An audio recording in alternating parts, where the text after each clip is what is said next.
Narito po tayo sa Barangay Bulwa, Cagayan de Oro City. Usap po mga pananim natin ang butihing Kapitan Al Gaspi Jr. At ito po ay sa kanyang mga programa na sinasagawa sa ngayon at napakaganda at nakita natin dito at napagmasdan ang mga nagaganap dito.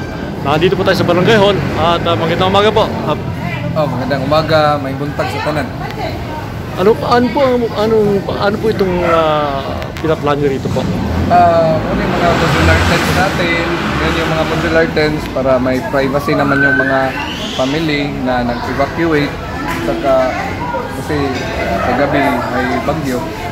So, pasalamat pa sa Ginoo kasi yung bagyo hindi nag-straight sa atin.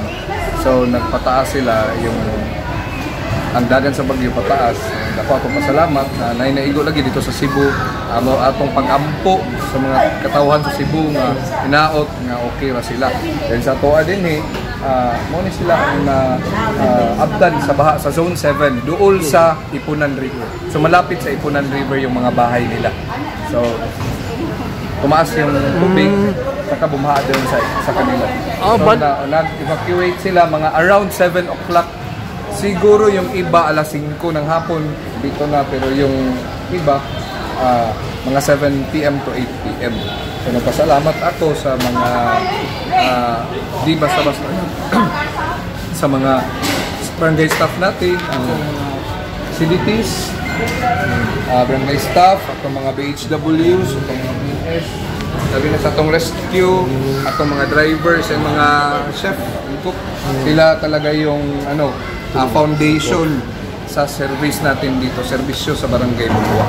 Kasi pag wala yun sila, wala kami magagawa, mga kagawad at saka kapitan. So, magpasalamat kami at saka sa kagawad namin, si kagawad Merz Llames, si kagawad ni Person Aba, saka yung ibang kagawad na tumulong sa amin dito kahapon. So, ngayon, nakita natin na okay ang yung mga evacuees. So, after na-lift na yung signal number 1, wala nang signal number 1 dito sa atin. So, mamaya after lunch, makauwi na sila.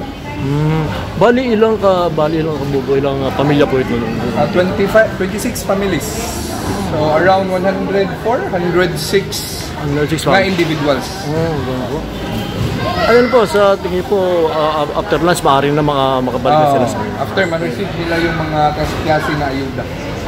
Okay, yun lang po. At siguro po magbigay po kayo ng konting mensahe para po sa ating mga kabayan dito sa Cagayan, maging dito sa Bulwa.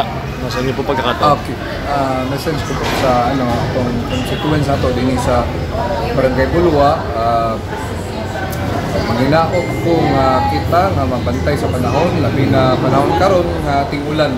Rainy season ngayon, tsaka yung season nga yung may mga bagyo talagang dadaan sa Mindanao. So, let's be vigilant and let's be ready if ever manggaling nga mag-evacuate ka.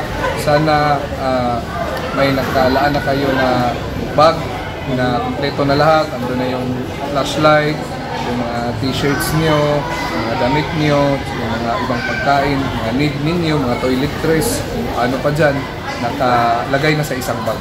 So, para pag time sa evacuate, isa lang ka gunitan sa bag, makahawa na ta. So, ang Barangay Bulwa, uban atong mga rescue, barangay tanod, barangay staff, andam, buhat ang servisyo, labi na sa panahon sa mga bagyo.